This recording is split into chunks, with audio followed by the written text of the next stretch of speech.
അമേരിക്കയിലേക്ക് ഒരു വർഷം 11.5 ലക്ഷം കുട്ടികളാണ് വ്യത്യസ്ത രാജ്യങ്ങളിൽ നിന്നായിട്ട് ചേക്കേറുന്നത്. അവിടെ വിസ സക്സസ് റേറ്റ് എന്ന് പറയുന്നത് 82% ആണ്, ക്വൈറ്റ് ഹയർ. അതേസമയം കാനഡയിൽ നോക്കൂ, 5.5 ലക്ഷം വിദ്യാർത്ഥികളെ കാനഡയിലേക്ക് പോകുന്നുള്ളൂ പ്രതിവർഷം, US പോകുന്നതിൻ്റെ പകുതി. പക്ഷേ അവിടെ സക്സസ് റേറ്റ് എന്നുള്ളത് 59% ആണ്. വൈ? 11.5 ലക്ഷം കുട്ടികൾ US പോകുമ്പോൾ നമ്മൾ ആലോചിക്കേണ്ടത് ആ എക്കണോമിയുടെ സൈസാണ്.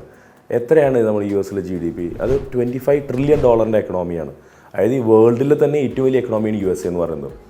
ആ എക്കണോമിക്ക് 11.5 ലക്ഷം കുട്ടികളെ ഉൾക്കൊള്ളാനുള്ള കപ്പാസിറ്റി ഉണ്ട്. അവിടെ അത്രയധികം തൊഴിൽ സാധ്യതകൾ ക്രിയേറ്റ് ചെയ്യപ്പെടുന്നുണ്ട്. GDP ഹൈ ആവുന്നതോറും നമ്മുടെ പല രീതിയിലുള്ള ജോലി സാധ്യതകളാണ് വർദ്ധിക്കുന്നത്. കാനഡയിലേക്ക് അതിൻ്റെ 5.5 ലക്ഷം, അതിൻ്റെ പകുതി കുട്ടികൾ ഇപ്പോൾ ഉണ്ട്. പക്ഷേ കാനഡയുടെ GDP എത്രയാണ്? ഒരു $2 ട്രില്യൺ.